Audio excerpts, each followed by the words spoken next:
हाय बच्चों, आज हम लोग उपसर्ग तथा प्रत्यय पर अध्ययन करेंगे। आज हमारा विषय है उपसर्ग तथा प्रत्यय। जैसे यहाँ पर विदित है कि उपसर्ग दो शब्दों से मिलके बना है। उप प्लस सर्ग, अर्थात उप का मतलब समीप होता है और सर्ग का मतलब सृष्टि करना अर्थात निर्माण करना होता है। और प्रत्यय का प्रति प्लस अय, ये भी दो शब्दों से मिलकर बना है।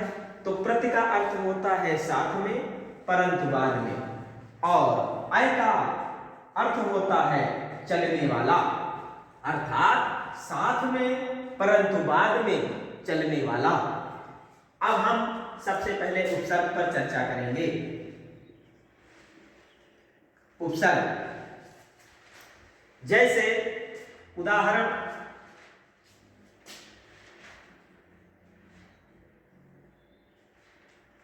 अनु प्लस भव, अर्थात अनुभव। भव हमारा मूल शब्द हो जाता है,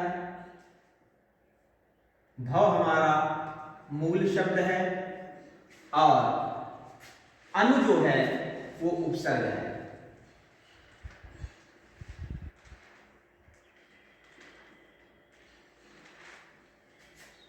अर्थात वह शब्दांश जो किसी मूल शब्द के पहले लग करके उसके अर्थ में परिवर्तन कर देते हैं वह उपसर्ग कहलाते हैं।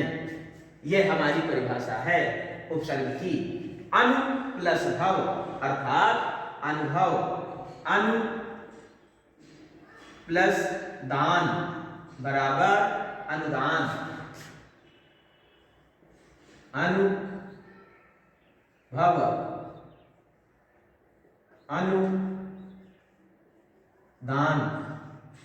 इस तरह से ये हमारे उपसर्ग होते हैं।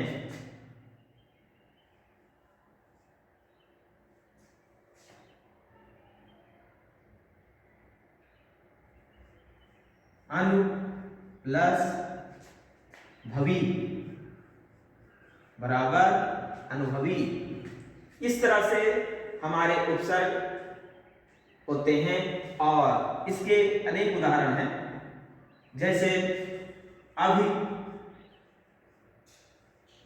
प्लस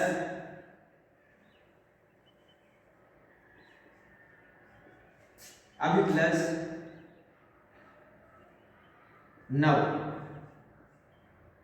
बराबर अभिनव।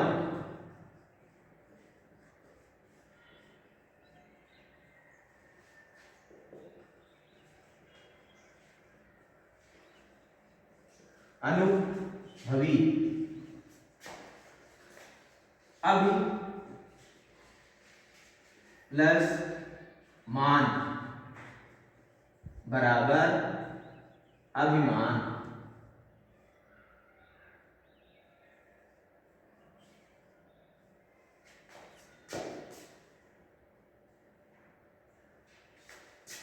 अति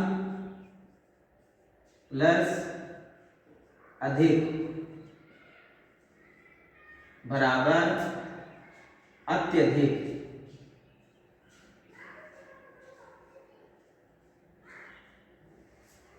यहां पर अनुपसर्ग है, यहां पर अनुपसर्ग है, यहां पर अनुपसर्ग है, यहां पर अभि है, यहां पर अभि है और यहां पर अति है। तो इस तरह से हमारे मूल शब्दों में जो है लग करके एक नए शब्द का निर्माण करते हैं तो ये उपसर्ग कहलाते हैं। इसी तरह से प्रत्यय है।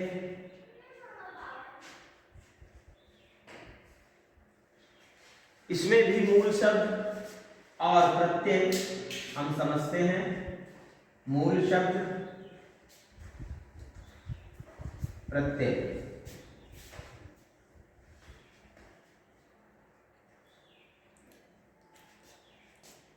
जैसे च ला चल में ना जुड़ जाता है तो क्या हो जाता है? चलना। अर्थात मूल शब्द हमारा चल है और उसका प्रत्यय है ना, तो चल और ना चलना, बराबर प्लस ना बराबर बढ़ना।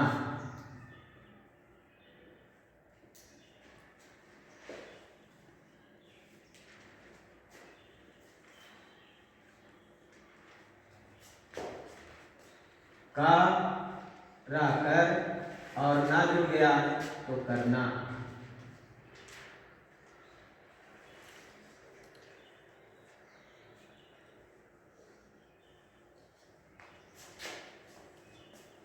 ज्ञान प्लस ई प्रत्यय जुड़ जाता है तो हो जाता है ज्ञानी। मान में, मान मूल शब्द में ई प्रत्यय जोड़ दिया जाता है तो हो जाता है मानी।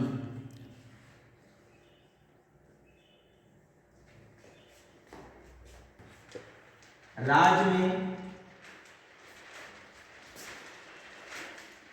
धानी प्रत्यय जोड़ दिया जाएगा तो हो जाएगा राजधानी। इस प्रकार हमारे प्रत्यय और उपसर्ग दोनों जो है किसी न किसी मूल शब्दों के उपसर्ग मूल शब्दों से पहले लग करके उसके अर्थ को परिवर्तित करते हैं और प्रत्यय जो है मूल शब्दों के बाद में लग करके उसके अर्थ को परिवर्तित कर देते हैं। तो इस तरह से हमारे उपसर्ग और प्रत्यय दोनों इसी प्रकार से बनते चले जाते हैं। अब हमें ध्यान क्या रखना होता है कि हमें मूल शब्दों को ही ध्यान रखना होता है। ये हमारे मूल शब्द होते हैं, यहाँ से यहाँ तक जो है ये मूल शब्द है और मूल शब्द के पहले जुड़ते हैं तो उपसर्ग कहलाते हैं और मूल शब्दों के बाद में लगते हैं तो प्रत्यय कहलाते हैं। इस तरह से हमारे मूल शब्द और प्रत्यय और उपसर्ग का इस तरह से मेल जोल रहता है।